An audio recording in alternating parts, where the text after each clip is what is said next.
Assalamualaikum warahmatullahi wabarakatuh. Alhamdulillahi rabbil alamin. Wassalatu wassalamu ala ashrafil mursalin Nabiyyina wa maulana Muhammadin wa ala alihi wa sahbihi ajma'in. Wa ashhadu an la ilaha illallah wahdahu la syarikalah. Wa ashhadu anna Muhammadan abduhu wa rasuluh. Salawatu rabbi wa salamu alaihi wa ala alihi wa ashabihi wa man sara ala nahjihi wa istanna bi sunnatihi ila yaumiddin. Alhamdulillah, puji syukur kita haturkan kehadirat Allah Azza wa Jalla. Di kesempatan malam ini kembali kita melanjutkan kajian rutin dengan membaca buku fikih bermadhab.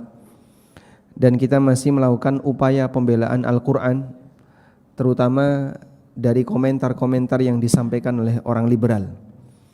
Jadi kalau Anda mempelajari seperti ini dan menyampaikan hal ini kepada yang lain, sadari semoga ini bagian dari perjuangan kita dalam membela kehormatan Al-Quran. Karena sasaran terbesar orang liberal adalah pendangkalan akidah. Nah, sepanjang kaum muslimin mereka masih menjadikan Al-Quran itu sebagai kitab suci, kitab yang sakral, sehingga tidak boleh ada yang salah di situ, maka sulit bagi orang liberal untuk melakukan pendangkalan akidah bagi kaum muslimin. Maka upaya mereka agar bagaimana orang yang beriman, kaum muslimin itu tidak menjadikan Quran sebagai kitab yang sakral, agar Quran ini bisa dikritik. Nah, kalau Al-Quran nggak bisa dikritik, itu sulit untuk digoyang ya. Maka gimana caranya biar Quran bisa dikritik terlebih dahulu, baru setelah itu mereka nanti diarahkan kepada pemikiran yang lebih liberal.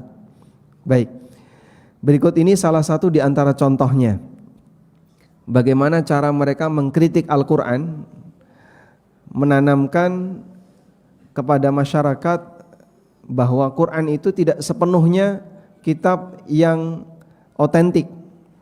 Ada bagian yang hilang dan ada bagian yang memungkinkan untuk keliru.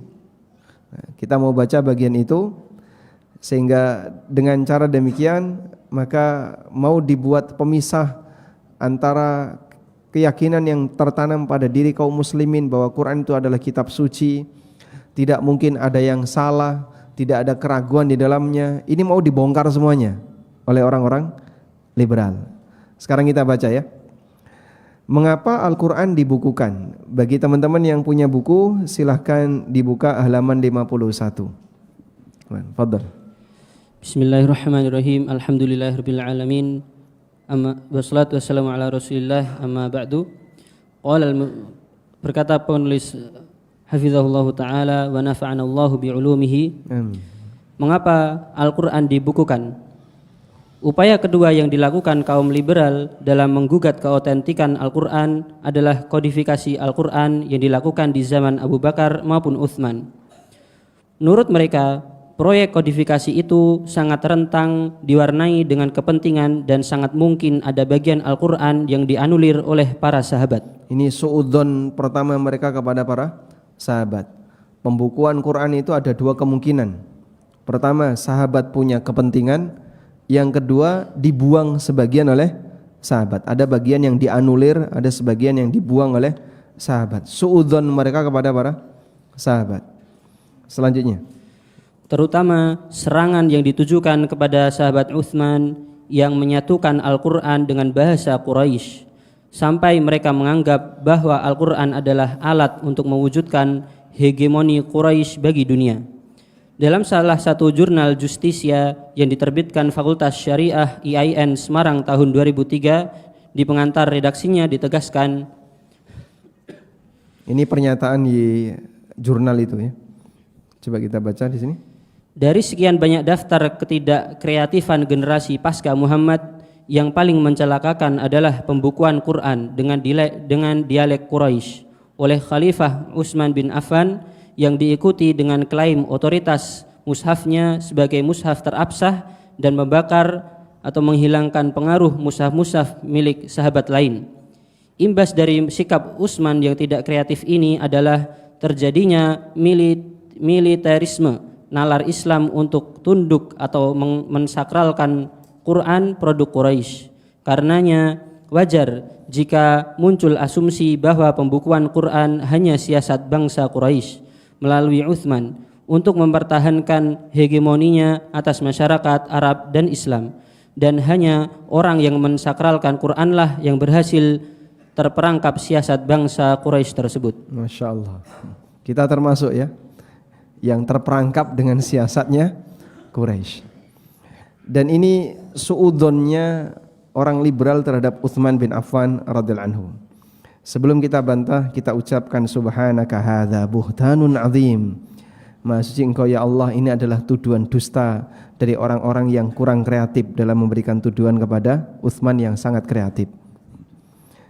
Selanjutnya, sebenarnya tidak jauh jika kita menyebut mereka telah mendustakan firman Allah yang menyatakan bahwa Allah menjaga Al-Quran yang Dia turunkan.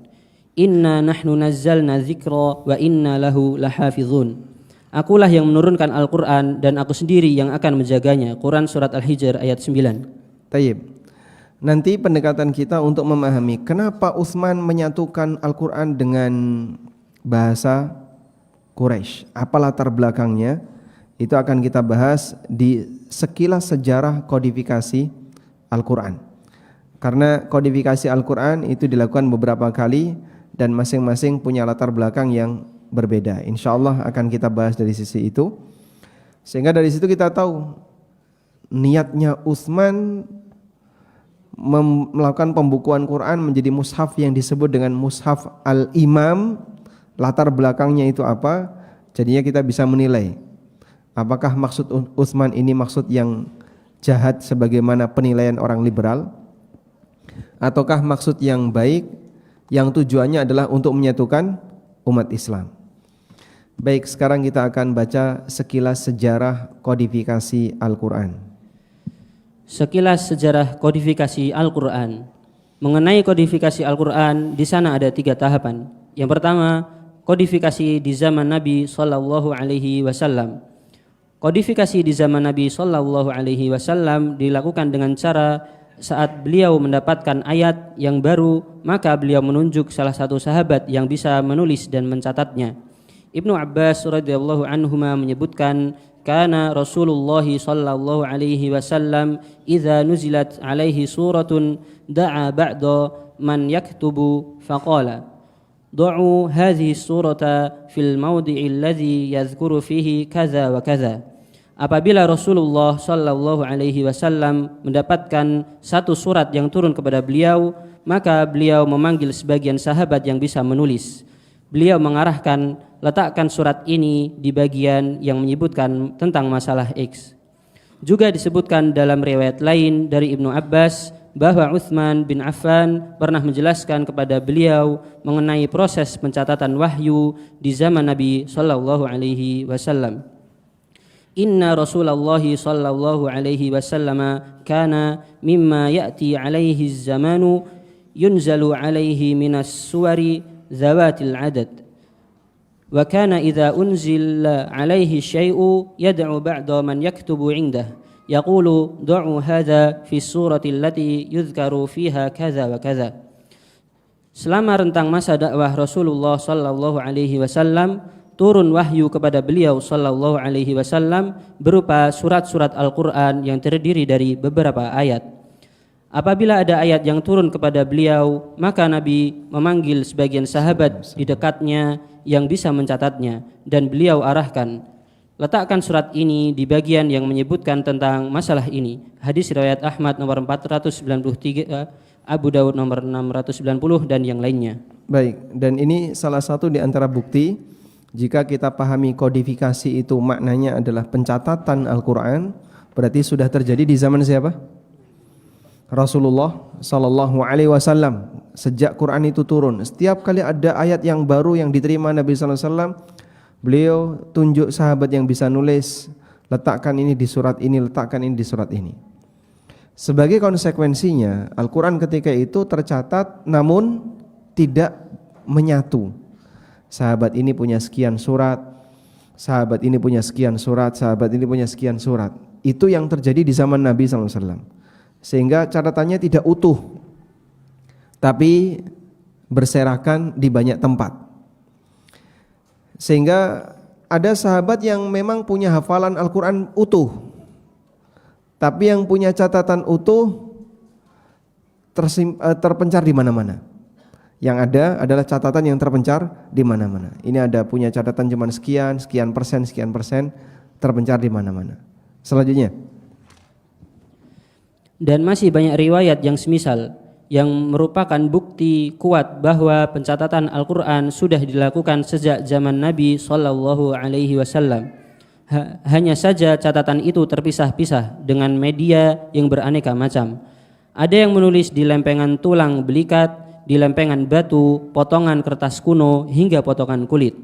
Di antara daftar sahabat yang pernah mencatat wahyu adalah 4 khulafa ar-rasyidin: Aban bin Sa'id, Khalid bin Sa'id, Khalid bin Walid, Muawiyah bin Abi Sufyan, Zaid bin Thabit, Ubay bin Ka'ab, dan yang lainnya. Al-Madkhal li Dirasah Al-Quran, halaman 267. Baik, jadi yang punya catatan Khulafaur Rasyidin salah satunya. Kemudian beberapa sahabat yang lain yang kami sebutkan di situ ada Aban bin Sa'id, ada Khalid bin Sa'id, Khalid bin Walid, termasuk Muawiyah bin Abi Sufyan, juga Zaid bin Thabit, Ubay bin Ka'ab, dan beberapa sahabat yang lainnya. Berarti ini menunjukkan bahwasanya banyak sahabat-sahabat di sekitar Nabi sallallahu alaihi wasallam yang mereka bisa nulis. Ali bin Abi Thalib itu bisa nulis. Tapi Nabi sallallahu alaihi wasallam apakah bisa nulis sampai akhir hayat beliau? Karena beliau disebut oleh Allah sebagai ummi, al-ummi, an-nabiyul ummi, seorang nabi yang ummi, yang tidak bisa baca tulis. Ulama khilaf apakah di akhir hayat beliau apakah beliau bisa baca tulis ataukah tidak. Ada perbedaan pendapat di kalangan ahli sejarah. Taib. Namun yang jelas bahwa ketika datang surat yang baru kepada Nabi sallallahu alaihi wasallam, beliau minta kepada sahabat yang beliau jumpai, karena kan tidak ada sahabat yang terus menyertai Nabi sallallahu alaihi wasallam, enggak ada. Adanya menyertai beliau tapi di rentang waktu tertentu, terus ganti sahabat yang lain. Sehingga saat wahyu itu turun, yang mencatat adalah orang yang ketika itu ada di dekat Nabi sallallahu alaihi wasallam. Maka terpencar-pencar, terpisah-pisah di banyak tempat. Selanjutnya kita akan membaca kodifikasi di zaman Abu Bakar As-Siddiq radhiyallahu anhu. Yang kedua, kodifikasi di zaman Abu Bakar radhiyallahu anhu. Di masa Nabi sallallahu alaihi wasallam, cara sahabat dalam menyimpan Al-Qur'an secara umum ada 2. Pertama, sahabat yang menyimpan Al-Qur'an melalui hafalan saja, dan ini bagian dari tradisi masyarakat Arab yang lebih dominan mengandalkan hafalan, seperti mereka menghafal syair, nasab, dan cerita masa silam. Yang kedua, sahabat yang menyimpan Al-Quran melalui catatan. Namun tidak semua memiliki catatan utuh satu mushaf. Ada yang memiliki sekian persen dan ada yang memiliki lebih sedikit. Sehingga catatan Al-Quran ketika itu terpisah-pisah di banyak tempat. Baik. Tradisi menghafal karena dulu tradisi tulis masih terbatas. Sehingga dulu orang masa silam ketika mengenang sesuatu adalah dengan cara menghafal. Sebab mereka masih punya keterbatasan dalam tradisi tulis. Pertama, medianya jarang. Tidak semudah di zaman kita ya, di mana orang menulis begitu gampang. Yang kedua, kemampuan orang dalam menulis masih jarang. Jangankan orang di zaman Nabi sallallahu alaihi wasallam yang enggak terlalu jauh dari zaman kita. Mungkin kakek buyut kita banyak yang belum bisa baca tulis. Banyak yang belum bisa baca tulis. Sehingga kadang orang ditanya, si Mbae lahir tahun berapa? Zaman Gestapo. Nah, zaman Gestapo itu kan sudah mendekat ya, sudah dekat dengan kita ya. Zaman Jepang melebu Jogja. Zaman dia cuma ingat itu. Enggak ingat angka. Karena budaya melihat kalender, budaya ada angka, tanggal, budaya nyatet itu masih sangat jarang di masa itu ya. Padahal belum sampai 100 tahun dari zaman kita. Kemerdekaan RI berapa tahun? Berapa tahun? 2025 dikurangi 1945. 80 tahun. 80 tahun. 80 tahun. Itu sejak kemerdekaan. Dihitung mundur 20 tahun ke depan. Berarti kurang lebih 100 tahun. Itu masih banyak orang yang nggak bisa baca, nggak bisa nulis, dan nggak kenal dulu lahir tahun berapa, itu nggak ngerti. Yo kira-kira. Dan itu yang masuk di KTP belakangan. Sehingga yang umurnya 90 tahun, umurnya 100 tahun, itu pun masih kira-kira, dugaan kuat umurnya sekian. Baik, maka orang dulu di masyarakat Arab rata-rata mereka ketika menghafal sesuatu itu lewat hafalan. Ketika mau merekam sesuatu itu dominan lewat hafalan. Ada beberapa sahabat yang hafalan Qur'annya paling banyak sehingga dijadikan sebagai referensi untuk belajar Qur'an. Abdullah bin Mas'ud, Ubay bin Ka'ab, Salim maula Abi Hudzaifah. Dan mereka adalah sahabat yang oleh Nabi SAW termasuk Mu'ad bin Jabal dijadikan sebagai referensi. Yang pengen belajar Quran, belajarlah dari orang-orang ini sebab hafalannya paling banyak. Selanjutnya,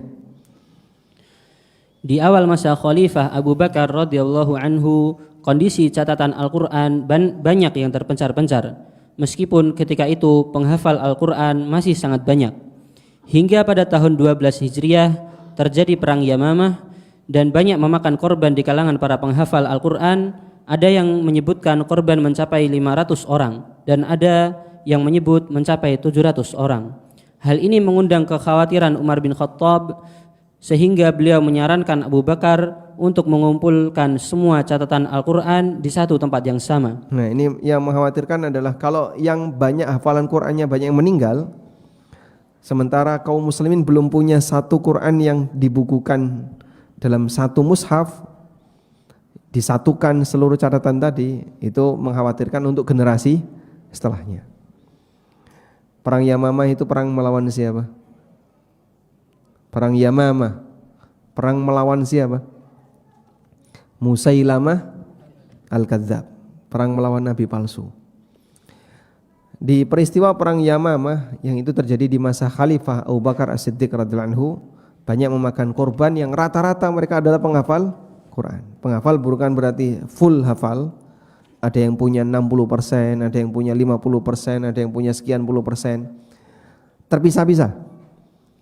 Nah, ini kalau semuanya hilang, nah, mungkin generasi setelahnya Al-Quran itu mereka enggak punya. Maka Umar berinisiatif menyarankan kepada Abu Bakar agar catatan yang terpisah-pisah tadi disatukan. Coba kita lihat. Lalu beliau meminta Zaid bin Thabit untuk mengumpulkan Al-Quran di satu kumpulan suhuf. Yang dilakukan oleh Abu Bakar, Umar dan Zaid adalah mereka mensinkronkan antara hafalan Al-Quran dengan catatan yang dimiliki sahabat. Abu Bakar berpesan kepada Umar dan Zaid, "Iq'ada ala babil masjidi faman jaa'a kama bisyahidaini ala syai'in min kitabillahi faktubah." Duduklah kalian di pintu masjid. Jika ada orang yang datang menyampaikan ayat Al-Quran dengan mendatangkan dua saksi, silahkan kalian catat. Al-Hafidh Ibnu Hajar menjelaskan bahwa yang dimaksud dua saksi adalah hafalan dan catatan. Al-Madkhal li Dirasah Al-Quran halaman 270 sampai 271. Ya, jadi di situ beliau menggabungkan antara catatan dan hafalan. Ini ada catatannya. Yang punya hafalan kayak gini siapa? Dicari orangnya. Usaha kayak gini butuh waktu yang lama ya. Tapi Masya Allah, karya mereka kita bisa menikmatinya sampai sekarang. Selanjutnya, dalam riwayat Al-Bukhari, Zaid menuturkan pengalamannya setelah diperintahkan Abu Bakar untuk mengumpulkan Al-Quran. Faqumtu fatataba'tu al-Qur'ana ajma'uhu minar riqa'i wal aktafi wal usubi wa sudurir rijali. Wa kanati sufu allati jumi'a fiha al-Qur'anu 'inda Abi Bakrin hatta tawaffahu Allah, thumma 'inda Umar hatta tawaffahu Allah, thumma 'inda Hafsah binti Umar. Aku pun melaksanakan tugas itu. Aku telusuri Al-Quran untuk aku kumpulkan dari lembaran kulit lempengan tulang belikat, dedaunan, dan hafalan para sahabat. Dan suhuf yang berisi kumpulan Al-Quran itu dibawa oleh Abu Bakar hingga beliau wafat, lalu dibawa Umar hingga wafat, lalu dibawa Hafsah bintu Umar. Hadis riwayat Bukhari nomor 4721. Jadi setelah dikumpulin terus dibawa oleh Abu Bakar. Dan waktu itu cuma satu. Hasil menyatukan tadi setelah dikumpulkan cuma satu. Bahannya apa Pak? Wallahu a'lam, kita enggak tahu. Yang jelas yang ditulis oleh Zaid bin Thabit radhiyallahu anhu itu satu mushaf, kemudian disimpan oleh Abu Bakar, lalu Abu Bakar meninggal, dilanjutkan oleh Umar, Umar meninggal, disimpan oleh Hafsah. Selanjutnya, kodifikasi Al-Quran di masa Abu Bakar merupakan upaya menjaga keutuhan Al-Quran, sehingga generasi setelahnya bisa mendapatkan isi Al-Quran lengkap, tanpa ada bagian manapun yang kurang. Karena itu, Ali bin Abi Thalib memuji kebijakan Abu Bakar ini dengan mendoakan kebaikan bagi beliau. Rahmatullahi ala Abi Bakrin kana a'zaman nasi ajran fi jam'il masahifi bahwa awwalu man jama'a bainal lawhaini. Rahmat Allah untuk Abu Bakar, beliau adalah orang yang paling besar pahalanya dalam mengumpulkan mushaf, dan beliau adalah orang yang pertama kali melakukan kodifikasi Al-Quran. Hadis riwayat Ibnu Abi Daud dalam Al-Masahif nomor 10. Baik, walhamdulillah. Semoga Allah merahmati Abu Bakar As-Siddiq radhiyallahu anhu dan perjuangan Zaid bin Thabit serta Umar bin Khattab radhiyallahu anhu dan para sahabat yang lainnya. Sekarang kita lihat kodifikasi di zaman Utsman. Ketiga, kodifikasi di zaman Utsman radhiyallahu anhu. Berikutnya kita beralih ke masa Khalifah Utsman bin Affan radhiyallahu anhu. Proyek kodifikasi di masa Utsman diawali dari laporan Hudzaifah bin Al-Yaman radhiyallahu anhu. Anas menceritakan Hudzaifah menemui Utsman sepulang beliau dari perjalanan jihad menaklukkan Armenia dan Azerbaijan bersama penduduk Irak. Masya Allah, di zaman Utsman Islam sudah sampai Azerbaijan, berarti jauh ke utara ya. Yordan itu masih ke utara, jauh ke utara di Azerbaijan, Armenia dan Azerbaijan. Selanjutnya, dalam perjalanan itu beliau dikagetkan dengan keberadaan orang yang berantem karena perbedaan qiraah Al-Quran. Segera Hudzaifah menyarankan kepada Utsman, "Ya Amirul Mukminin, adrik hadhil ummata qabla an yakhtalifu fil kitabi ikhtilafal yahudi wan nasara." Wahai Amirul Mukminin, selamatkan umat ini sebelum mereka bertengkar disebabkan berbeda qiraah Al-Quran seperti yang terjadi pada Yahudi dan Nasrani. Kemudian Utsman mengutus orang untuk menemui Hafsah agar meminjamkan mushaf yang dikumpulkan di masa Abu Bakar untuk disalin menjadi beberapa mushaf dan nanti akan dikembalikan.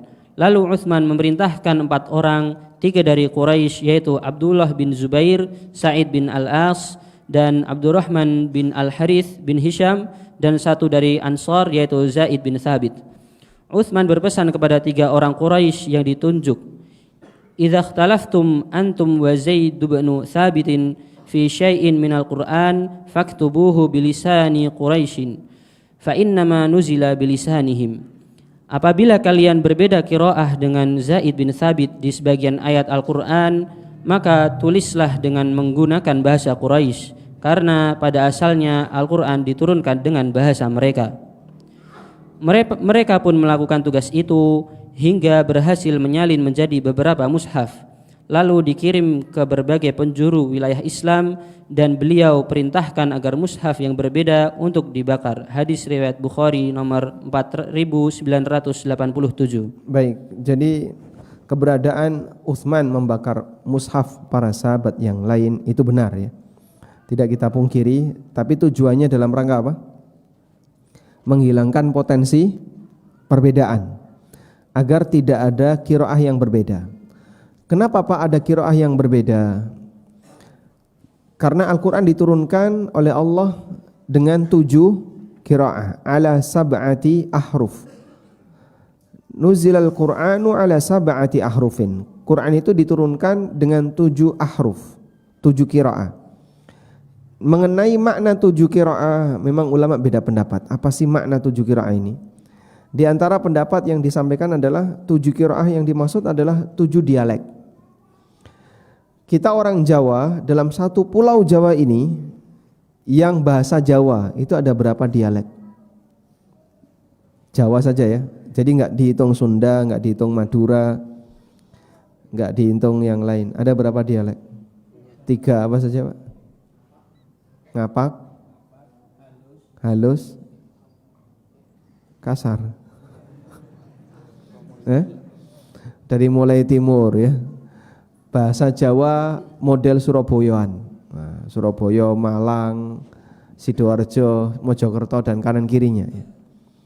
Ke barat nanti ketemu Medion, Ngawi, Nganjuk dan seterusnya. Beda enggak? Beda rasa ya? Beda rasa. Ke barat lagi ketemu Sragen, Solo, Jogja, Klaten dan kanan kirinya. Purworejo. Purworejo masuk mana? Masuk Jogja ya. Ke barat lagi Kebumen sampai Purwokerto dan kanan kirinya Brebes. Masih bahasa Jawa enggak mereka? Ada yang sama enggak? Beda jauh. Itu semuanya Jawa. Jadi bahasa Arab juga sama. Bahasa Arab daerah ini dengan daerah ini bergeser. Berbeda antara satu dengan yang lain. Ada bahasa Arab suku Hudzail, ada bahasa Arab suku Quraisy, ada bahasa Arab suku-suku yang lain. Sehingga adanya bahasa Arab yang beragam itu, sebagian orang Arab kesulitan untuk mengucapkan kalimat yang biasanya diucapkan oleh orang Quraisy, dan orang Quraisy kesulitan untuk mengucapkan kalimat di wilayah yang lain. Ya. Maka misalnya orang Jawa Timur kalau disuruh mengeja bahasa Jawa alus atau disuruh pakai logat ngapak kesulitan ya. Lapar itu bahasa Arabnya apa? Oh bahasa Arab. Bahasa ngapaknya apa? Itu orang Jawa Timur disuruh kayak gitu, kangelan. Nah, di saat itulah Al-Quran diturunkan oleh Allah dengan 7 ahruf, dengan 7 dialek, menyesuaikan dialek masing-masing. Maknanya sama, esensinya sama enggak? Esensinya sama enggak? Sama. Esensinya sama. Jadi 7 ini kalaupun dibaca salah satu, apakah esensinya berubah? Tidak. Esensinya sama, maknanya sama. Maka kalaupun dipilih salah satu oleh Utsman, meskipun tidak semua ya, tidak semua bagian itu ada 7 tadi. Jadi bukan ada 7 Quran, Qurannya tetap satu, tapi ada beberapa kosakata yang itu ada perbedaan dialek dengan yang lain. Sehingga ini pun kalau dipilih salah satu, maknanya tidak hilang. Maka esensinya tetap sama, maknanya tetap sama. Sehingga kalau dibiarkan tetap berbeda, bisa memicu perbedaan di tengah kaum muslimin. Bahkan sampai berantem, sehingga oleh Utsman disatukan saja dengan satu bahasa, satu dialek, biar yang lain tidak berbeda. Sudah? Nah, ketika yang lain itu dihilangkan di zaman Utsman dengan cara para sahabat yang punya catatan-catatan mushaf yang terpisah tadi itu dikumpulin lalu dibakar. Karena dikhawatirkan ini nanti akan menimbulkan perbedaan di tengah kaum muslimin. Salah satunya mushafnya Ibnu Mas'ud. Mushafnya Ibnu Mas'ud itu berbeda dengan mushaf yang lain. Karena menurut Ibnu Mas'ud jumlah surat dalam Al-Quran itu hanya 112. Jumlah surat ada berapa, Pak? Ibnu Mas'ud cuma 112. Kok hilang 2, Pak? 2 yang hilang itu apa? Al-Falaq dan An-Nas. Menurut Ibnu Mas'ud 2 surat ini bukan Quran tapi doa. Itu doa yang diajarkan oleh Allah kepada Nabi SAW sebagai doa ruqyah tapi bukan Quran. Namun ini pendapat yang lemah dan kita hargai itu ijtihadnya Ibnu Mas'ud radhiyallahu anhu, dan pendapat yang benar Al-Falaq dan An-Nas bagian dari Al-Quran, sehingga jumlah suratnya ada 114. Sudah? Nah, berarti tujuan Utsman mulia enggak? Tujuan mulia. untuk menghindari potensi permusuhan di tengah umat, tapi orang yang memahaminya dengan pemahaman penuh emosi karena kedangkalan dia dalam memahami, dia menuduh Utsman telah melakukan praktek hegemoni Quraisy. Oh, ini tujuannya adalah punya kepentingan dalam rangka untuk mengembangkan hegemoni Quraisy. Apa kepentingannya hegemoni Quraisy? Untungnya Utsman itu apa? Ketika bahasa Quraisy itu tersebar di mana-mana, untungnya apa? Padahal tujuan beliau adalah tujuan dalam rangka kebaikan. Selanjutnya, pertimbangan Utsman dengan menyatukan dialek bahasa Al-Quran adalah untuk menghindari perpecahan di tengah kaum muslimin. Sebagaimana laporan sahabat Hudzaifah bin Al-Yaman sepulang beliau dari Armenia dan Azerbaijan, dan kebijakan ini disetujui oleh para sahabat termasuk Ali bin Abi Thalib radhiyallahu anhu. Ali bin Abi Thalib mengatakan, "Wallahi ma fa'ala alladhi fa'ala fil masahifi illa an mila'in minna." An mala'in minna. Demi Allah, Utsman tidak melakukan penyatuan dialek bahasa mushaf itu kecuali setelah beliau meminta pertimbangan kepada para senior sahabat. Hadis riwayat Abu Dawud dalam Al-Masahif halaman 12. Baik, jadi keputusan Utsman juga bukan keputusan pribadi, tapi keputusan itu setelah minta pertimbangan siapa? Mala'in minna, kata Ali. Para senior-senior di antara kami. Sehingga apa yang dilakukan oleh Utsman radhiyallahu anhu adalah keputusan bersama orang-orang yang hebat di kalangan para sahabat Nabi sallallahu alaihi wasallam. Selanjutnya, dalam riwayat lain, Ali bin Abi Thalib memuji Utsman. Rahimallahu Utsman, lau walaituhu la fa'altu ma fa'ala fil masahif. Semoga Allah merahmati Utsman. Andaikan aku yang menjadi khalifah, tentu aku akan melakukan seperti yang beliau lakukan. Fathul Bari. Baik, jadi kenapa saya cantumkan Ali di sini, di Abu Bakar juga saya cantumkan Ali? Karena bagi orang liberal Ali itu masih diterima. Nyebut Ali itu orang liberal menerima. Tapi kalau nyebut Utsman, Abu Bakar, mereka menolak karena mereka mambu Syiah, ya. Mereka mambu Syiah. Jadi mukanya liberal tapi rasa Syiah. Selanjutnya, semua yang membaca sejarah dengan hati yang tidak diwarnai permusuhan akan bisa menyimpulkan. Pertama, kodifikasi Al-Quran dilakukan oleh orang-orang soleh di kalangan murid senior Nabi Muhammad sallallahu alaihi wasallam. Yang kedua, kodifikasi Al-Quran dilakukan dengan niat yang luar biasa, yaitu dalam rangka menjaga keutuhan Al-Quran seperti yang dilakukan Abu Bakar, dan dalam rangka menghindari potensi perpecahan di tengah umat Islam seperti yang dilakukan di zaman Utsman.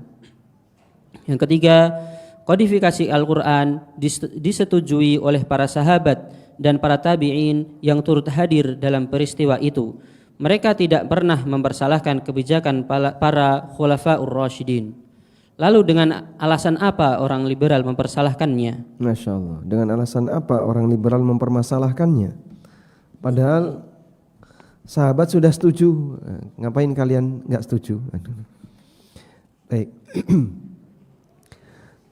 Dan sekali lagi tujuannya tadi apa, Pak? Untuk menjauhkan kaum muslimin dari Quran. Karena sampai sekarang akidah itu bertahan. Seluruh kaum muslimin sepakat Quran adalah kitab suci, kitab sakral, tidak boleh dikritik, semuanya isinya benar, bahkan ragu pun tidak boleh. Itu kan kita semua sepakat ya. Dan jaga baik-baik akidah ini sampai mati. Dan kita juga mengajak kepada yang lain, terutama mahasiswa yang sudah terpengaruh kampus liberal ya, untuk kembali sadar, kembali seperti akidahnya orang awam ya. Karena kamu bayar biaya kuliah justru menyebabkan dirimu jadi jauh dari akidah yang benar. Baik. Dan ketika mereka gagal untuk melakukan proyek ini, walhamdulillah, sehingga karya-karya mereka tidak sampai menyentuh masyarakat akar rumput ya. Mungkin bisa menyesatkan sebagian mahasiswa yang kuliah di beberapa kampus liberal, tapi alhamdulillah tidak sampai turun ke bawah, karena secara fitrah itu ditolak. Mereka nggak berani menyampaikan ini dalam mimbar, mereka nggak berani menyampaikan ini di forum-forum umum, karena mereka tahu ini menyalahi fitrah masyarakat. Sangat beresiko kalau disampaikan di depan umum, misalnya pas kajian di MPD, itu sangat beresiko, nggak bisa pulang nanti. Baik, adzan jam berapa? Kurang berapa menit? 1 menit. Kita mau baca tentang Al-Quran diturunkan dengan 7 bahasa, yang itu sebenarnya adalah permintaan dari Nabi SAW, lalu dikabulkan oleh Allah Subhanahu wa Ta'ala, sehingga Allah turunkan Quran dengan 7 bahasa. Dan apa makna 7 bahasa itu?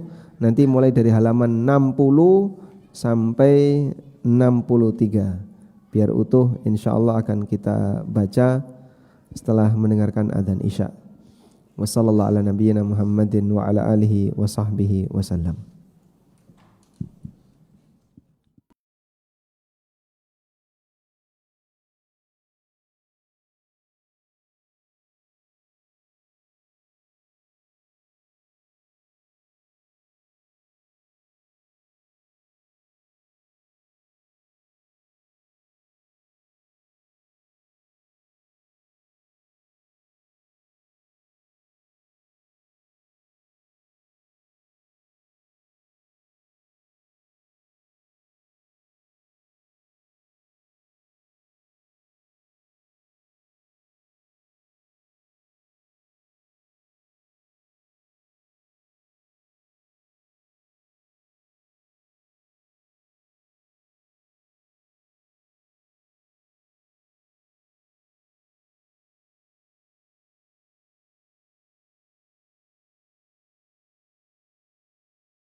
Alhamdulillah wassalatu wassalamu ala Rasulillah wa ala alihi wa sahbihi wa mawalah. Wa asyhadu an la ilaha illallah wahdahu la syarikalah wa asyhadu anna Muhammadan abduhu wa rasuluh. Kita akan membaca Al-Qur'an diturunkan 7 bahasa. Tafadhal. Bismillahirrahmanirrahim. Berkata penulis hafizahullah ta'ala wa nafa'ana Allahu bi'ulumihi. Amin. Al-Qur'an diturunkan 7 bahasa. Untuk melengkapi kajian kita seputar kodifikasi Al-Qur'an, kita perlu paham makna Al-Qur'an diturunkan dalam 7 bahasa yang disebutkan dengan 7 huruf. Ada beberapa dalil yang menunjukkan bahwa Al-Qur'an turun dengan 7 huruf. Pertama, hadis dari Umar bin Khattab radhiyallahu anhu, ketika sholat beliau mendengar Hisham bin Hakim membaca surat Al-Furqan dengan kalimat yang berbeda dengan apa yang pernah dia dengar dari Nabi sallallahu alaihi wasallam. Selesai sholat, Umar melaporkan bacaan Hisham kepada Nabi sallallahu alaihi wasallam. Ya Rasulullah, inni sami'tu hadza yaqra'u surat Al-Furqan ala ghairi ma aqra'taniha.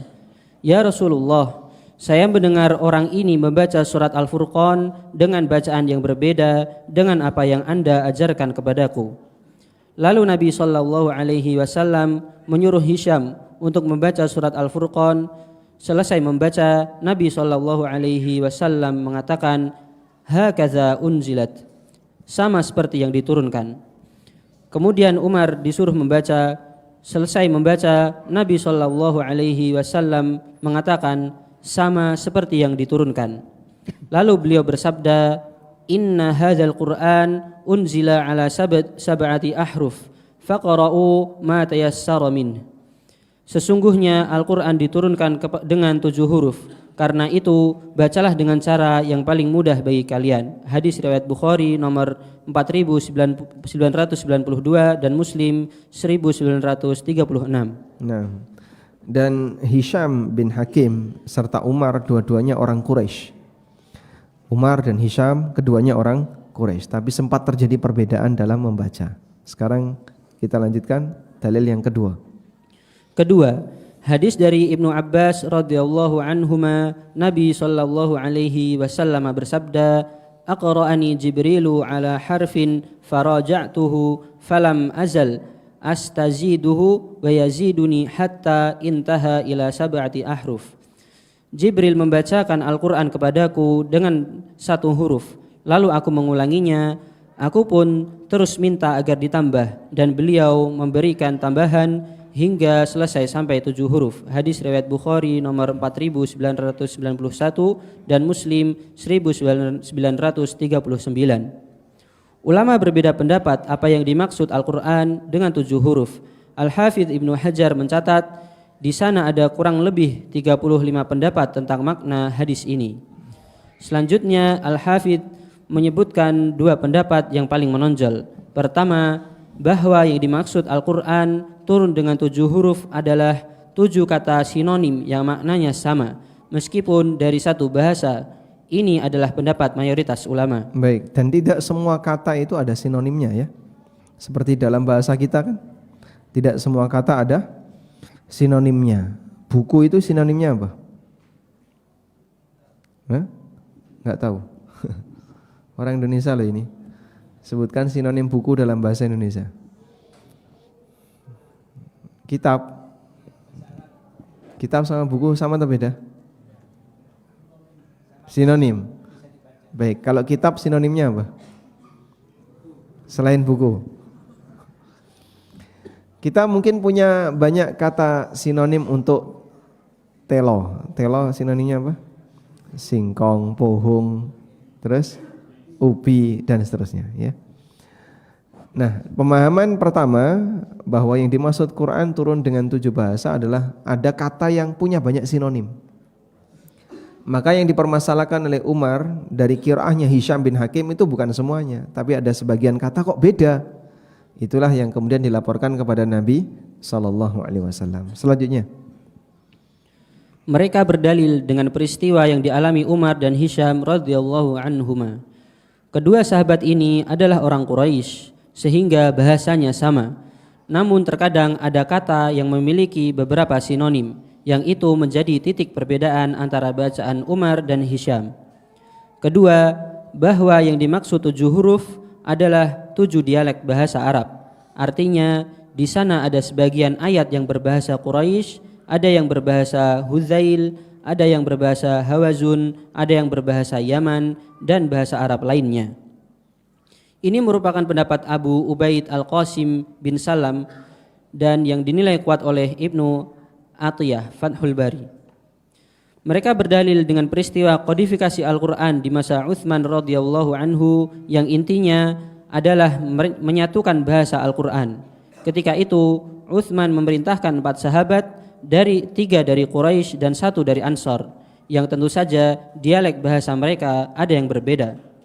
Abdullah bin Zubair, Sa'id bin Al-As dan Abdurrahman bin Al-Harith, mereka dari Quraisy, sementara Zaid bin Thabit dari Ansar. Utsman berpesan kepada 3 orang yang dari Quraisy, jika kalian berbeda pendapat dengan Zaid bin Thabit dalam teks Al-Quran, maka tulislah dengan bahasa Quraisy, karena mayoritas Al-Quran turun dengan dialek bahasa Quraisy. Hadis riwayat Bukhari nomor 4987. Baik, jadi Anda tekankan di 2 pendapat tadi ya. Apa sih makna Quran diturunkan dengan 7 ahruf, 7 huruf atau 7 bahasa? Ada 2 makna ya. Dan dulu saya banyak bertanya-tanya 7 huruf itu apa gitu ya. Alhamdulillah bisa kita jumpai ternyata di situ ada khilaf yang sempat dipaparkan oleh Al-Hafidz Ibnu Hajar, sampai ada 35 pendapat dan 2 pendapat menonjol yang tadi sudah kita sebutkan. Nah, berikutnya kita akan melihat kesimpulan dari pembahasan Quran diturunkan dengan 7 huruf. Kesimpulan pertama, bahwa adanya 7 bahasa ini adalah atas permintaan Nabi sallallahu alaihi wasallam, mengingat orang Arab yang membaca Al-Quran dialeknya berbeda-beda, sebagaimana dinyatakan dalam hadis di atas. Aku pun terus minta agar ditambah dan beliau memberikan tambahan hingga selesai sampai 7 huruf. Baik, dan itu hadis di halaman 61 dari Ibnu Abbas ya. Aqra'ani Jibrilu ala harfin fazada faraja'tuhu falam azal astazituhu. Jibril membacakan Al-Quran kepadaku dengan 7 huruf, lalu aku mengulanginya dan aku pun terus meminta agar ditambahkan. Nah, ditambahkan, redaksinya sama tapi ada sebagian kata yang berbeda, sehingga totalnya sampai 7 ahruf. Selanjutnya. Kedua, Nabi sallallahu alaihi wasallam yang meminta adanya 7 dialek bahasa dalam Al-Quran. Tujuannya adalah untuk memudahkan bagi umatnya. Sebagaimana dinyatakan dalam hadis Umar, sesungguhnya Al-Quran diturunkan dengan 7 huruf, karena itu bacalah dengan cara yang paling mudah bagi kalian. Ketiga, membaca Al-Quran dengan salah satu dari 7 dialek tersebut statusnya dibenarkan, karena semua datang dari Allah. Nah, semuanya datang dari Allah. Walhamdulillahirabbil alamin. Baik, sudah selesai ya pembahasan tentang masalah kodifikasi Al-Quran dan memahami kenapa Al-Quran diturunkan oleh Allah dengan 7 huruf. Nah, masih ada satu syubhat lagi berkaitan dengan Al-Quran, serangan dari orang liberal, yaitu syubhat yang muncul di awal tahun 2016, berarti 9 tahun yang lalu. Karena terjemah Quran mau direvisi sama Depak. Nah, kemudian mereka punya suara sumbang. Nah, itu bukti bahwasanya Quran tidak relevan dengan zaman. Besok akan kita bahas di pertemuan berikutnya insyaallah. Allahumma anfa'na bima 'allamtana wa 'allimna ma yanfa'una warzuqna ilma.